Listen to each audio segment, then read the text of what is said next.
Ya, diakui pelemahan nilai tukar rupiah terhadap dolar Amerika dirasakan sangat berat bagi pengusaha tahu di Tasikmalaya, Jawa Barat. Mereka terancam gulung tikar akibat harga bahan baku kedelai, plastik, garam, serta bahan bakar yang melonjak tajam. Yang memiriskan ini adalah mereka terpaksa merumahkan sebagian karyawan. Berikut potretnya dalam laporan khas redaksi.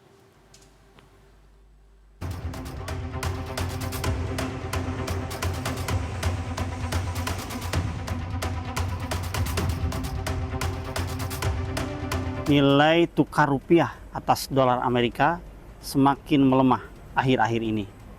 Tentu hal ini sudah mulai dirasakan dampak negatifnya oleh para pengusaha, terutama pengusaha mikro, kecil, menengah yang ada di Tasikmalaya.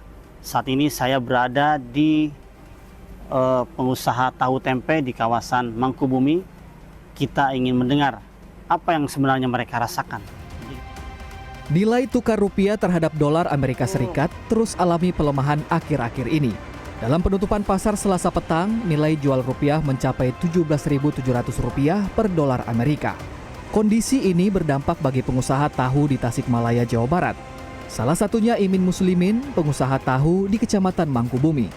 Meski tetap produksi, usahanya terancam gulung tikar akibat harga bahan baku melonjak tajam.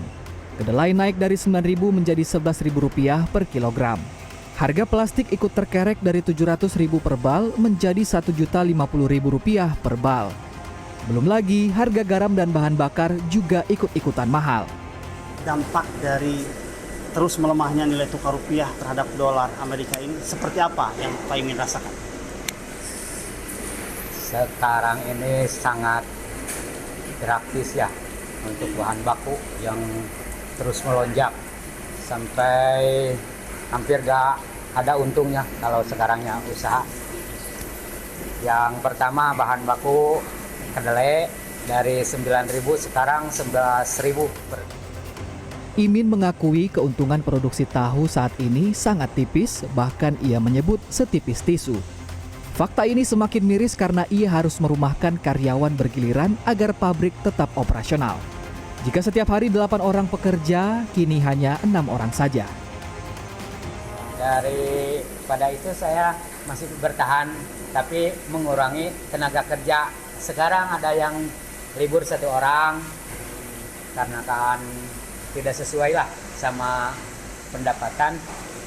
Jadi semakin tipis pendapatannya, Pak?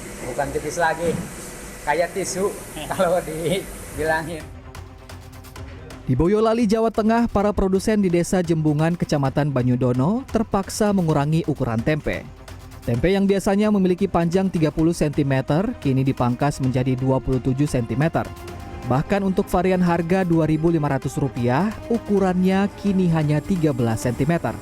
Berhubung harga naik dijual 6.000. Kalau tempe itu tidak bisa tahu, tempe tidak bisa, paling-paling ukuran aja diperkecil kalau harga masih tetap biasa. Nanti kalau harganya dinaikkan, yang jual juga kesusahan. Biasanya gorengan itu 1.000, masa 1.200 kan ganjil. Nah itu, jadi kalau gorengan biasanya 1.000 ya 1.000, tapi bentuknya aja gorengannya agak kecil gitu.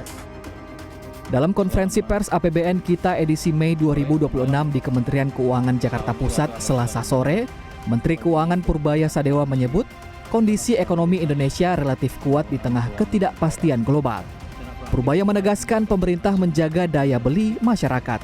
Di sisi lain, pemerintah mengklaim belanja negara dan stimulus yang digelontarkan mulai memberikan dampak positif terhadap aktivitas ekonomi dan daya beli masyarakat.